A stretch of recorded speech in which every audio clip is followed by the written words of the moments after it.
Énergie de la deuxième quinzaine de février pour les cancers, lions et vierges. Soleil en poisson, climat émotionnel fort, intuition amplifiée, fin de cycle avant le renouveau du bélier. Cancer, cette énergie te parle. Vraiment.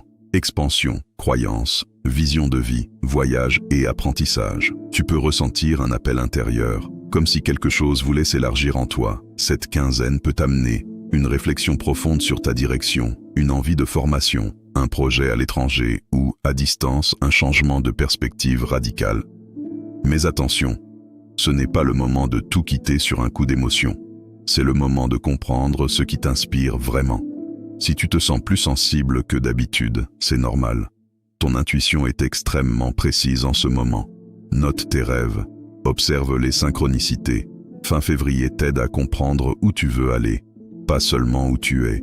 Lion, on entre dans une zone plus intense. Transformation, argent partagé, dette, investissement, émotions profondes. Cette quinzaine peut réveiller des sujets financiers ou émotionnels que tu avais mis de côté. Il peut y avoir une discussion d'argent, une clarification dans une relation, une prise de conscience sur une dépendance.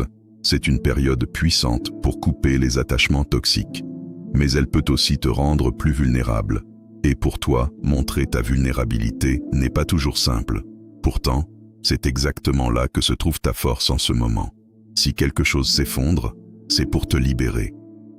Fin février marque une transformation intérieure, silencieuse, mais décisive. Vierge, on parle relation, couple, partenariat, contrat. Et comme les poissons sont ton signe opposé, l'équilibre est le thème central. Cette quinzaine peut mettre en lumière un déséquilibre affectif, une attente non exprimée, un contrat flou. Ce n'est pas une période pour analyser froidement, c'est une période pour ressentir. Si tu forces le contrôle, tu perdras en clarté. Si tu acceptes d'écouter l'émotion, tu verras ce qui doit évoluer. Fin février peut être un tournant relationnel, soit un engagement plus profond, soit une prise de distance nécessaire. Pose-toi une question simple. Est-ce que cette relation me nourrit ou me vide ?